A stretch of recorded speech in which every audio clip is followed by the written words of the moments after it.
கேமில் என்ன விளையாட போகிறோம்னா டைமை கரெக்டாக ஸ்டாப் பண்ணணும். என்னடா டைமை கரெக்டாக ஸ்டாப் பண்ண போகிறோம்னு பார்க்குறீங்களா? இது பேர் தான் என் game mode stop the timer.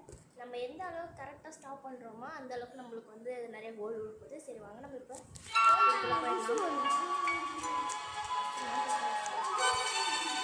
இந்த பாருங்களா கொஞ்சம் கூட ரீசெண்டே இல்லாமல் அசிங்கமாக பேசணும். அதை யாராவது உட்காராங்கன்னு பார்ப்போம்.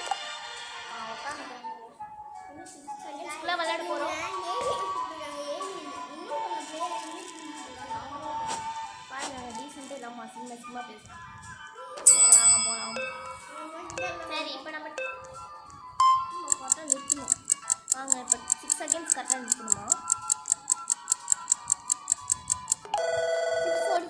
92% கரெக்டாக ஸ்கோர் பண்ணியிருக்கோம். இப்போ அதர் சைடு எப்படி எடுக்கிறாங்க? ஃபஸ்ட்டு ரவுண்டு செகண்ட் ரவுண்டெல்லாம் பிரச்சனை இல்லை கைஸ். தேர்ட் ரவுண்ட் இருக்குல்ல அதான் 2 ரவுண்ட்லேயும் ஒரு ரவுண்ட் பிரச்சனை இல்லை. தேர்ட் ரவுண்ட் தான். ஐயோ 97% எடுத்து முன்னாடி பிரச்சனை போயிட்டாங்க. இல்லை கைஸ். நம்ம இன்னொரு டைமும் பார்த்தா பிரச்சனை இல்லை. லாஸ்ட் டைம் தான் ஜெயிக்கணும்.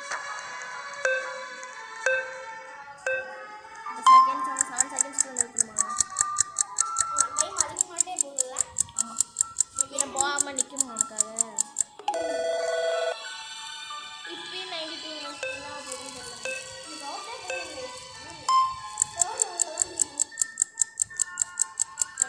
வச்சுருக்கணும் 95% 3% முன்னாடி போயிட்டான். அடுத்த டைம் தான் நம்ம ஜெயிக்கணும். அடுத்த டைம் தான் ரொம்ப இந்த வாட்டி ரெண்டு மேட்சோட ரவுண்ட் மேஜிஸ்டிக் தான் வின்னர். நம்ம அவுட்டு. சரி விடுங்க.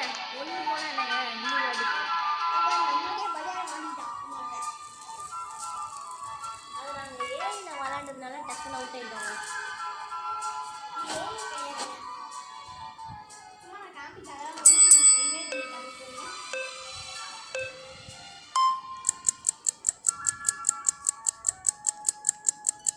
என்ன டைம் 4 செகண்ட் ஆயிடுச்சு.